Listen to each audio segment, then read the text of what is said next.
कुछ अनुभव है क्योंकि 2001 से 2020 समझो कि 20 साल हम दादाजी के शरण में रहे। तो बार बार हम एक साल में 3-4 बार तो आश्रम में जाना होता था, कुंभ मेले में जाना होता था, कभी कभी 5 दिन 10 दिन रहते थे। एक बार ऐसा हुआ कि दादाजी गुजरात में रुके थे और मेरे परम मित्र उनको थोड़ी उनके बिजनेस में तकलीफ़ हुई। तो हमने सोचा कि चलो उनको दादाजी के पास ले जाएं और दादाजी ज़रूर आशीर्वाद देंगे। फिर हम उनको ले गए तो उन्होंने बोला कि ठीक है, ये कोई एक पुखराज का नंग की एक अंगूठी बनाइए और पहनिए, 15 साल तक आपको कोई तकलीफ़ नहीं होगी। फिर दूसरे तीसरे दिन हम गए, पुखराज का वो बताया दादाजी को, दादाजी ने कहा ये ठीक है और फिर उसकी अंगूठी बनाई। और सही में बाद में मेरे मित्र को 15 साल तक कोई तकलीफ़ नहीं हुई।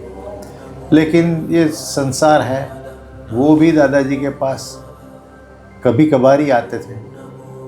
तो 15 साल के बाद फिर से तकलीफ़ आई, फिर वापस आए और फिर दादाजी से आशीर्वाद मांगे। वो बात अलग है, लेकिन दादाजी ने ऐसे व्यक्ति पर कृपा की जो उनका भक्त नहीं था और उनके भक्त के कहने से उन पर कृपा कर दी। ऐसे करुणा के सागर थे।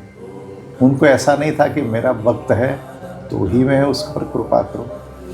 उन्होंने तो ऐसा देखा कि मेरा भगत कहता है कि ये तकलीफ़ में है तो आप मदद करो। दादाजी ने ये भी किया। एक बार ऐसा हुआ कि रायपुर में एक हमारे मित्र रहते हैं, तो वो कुछ अपने व्यवसाय में किसी के गारंटर बने थे कि ये पैसा नहीं देगा तो हम दे देंगे। और उनका जो भी था वो कैलकुलेशन गलत हुआ। वो पार्टी के पास, उनके जो मित्र के पार्टी के पास पैसा नहीं आया और जो पैसा लेने वाली पार्टी थी उसने कहा कि आप हमें पैसे दे दो, और ये उनके पास पैसे नहीं थे। बार बार वो कहने लगे पैसे लेने वाली पार्टी, लेकिन कुछ ये व्यवस्था नहीं कर सकी। लेकिन वो पैसे लेने वाली पार्टी थोड़ी तूफ़ानी थी, तो उसने ये हमारे मित्र को थ्रेट कर दी कि आप हमें 15 दिन में पैसा नहीं देंगे तो हम आपका मर्डर कर देंगे। बहुत घबराए थे। उनकी पत्नी को पता था कि विजय भाई के गुरुजी बर्फानी दादाजी वो समर्थ है और उनके पास शायद जाएंगे तो कुछ हल आएगा। तो मेरे मित्र ने फ़ोन किया कि दादाजी के दर्शन करने हैं, ऐसी ऐसी तकलीफ़ है। तो मैंने कहा आप तो रायपुर छत्तीसगढ़ रहते हो और अभी दादाजी राजनांदगांव आश्रम में ही है, आप पहुंच जाओ। तो उनके पत्नी ने कहा कि कैसे भी आज आप विजय भाई के गुरुजी बर्फानी दादाजी के दर्शन करके आशीर्वाद लेके ये सब आना। ये भूल जाते थे, इसलिए उनकी पत्नी ने ऐसा भी कहा कि दर्शन करो मत तो आज घर पे ही नहीं माना। और ये पूरे दिन इसी झंझट में उलझे रहे। पूरा दिन निकल गया। रात को 10 बजे राजनांदगांव आश्रम पहुंचे और धीरे से दादाजी जो कक्ष में रहते उसके बाहर वाले कक्ष में गए तो अपने जो अभी के महंत है, महंत गोविंदास महाराज, वो गोविंद महाराज थे।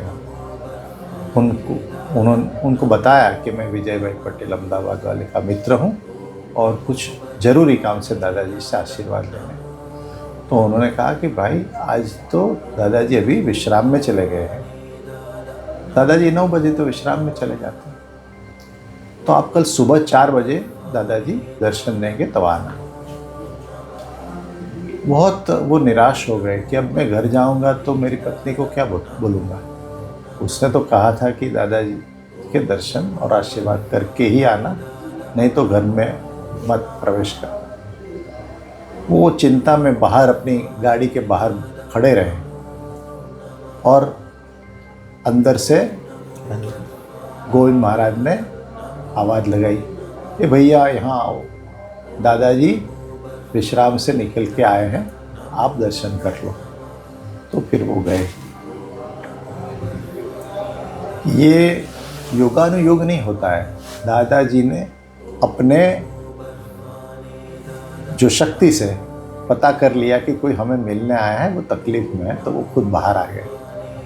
फिर दादाजी के दर्शन किए। उसने दादाजी को अपनी बात बताई कि दादाजी ऐसी मर्डर की थ्रेट है, तो हम क्या करें।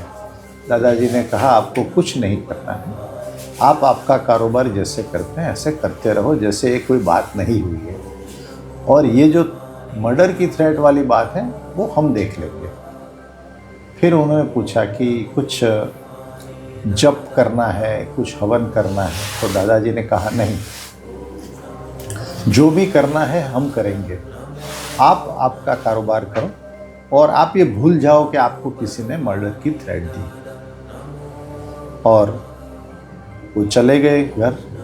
धीरे धीरे सब रिजॉल्व हो गया और सब सुलझ गया।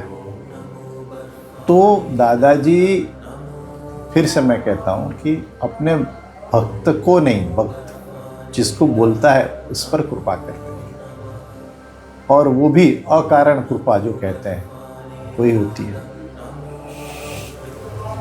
एक हमारे परिवार के मित्र हैं, उनको छोटी आंत का बहुत में तकलीफ़ हुई थी और उनका शरीर का वजन कम होता जा रहा था। तो डॉक्टर ने कहा कि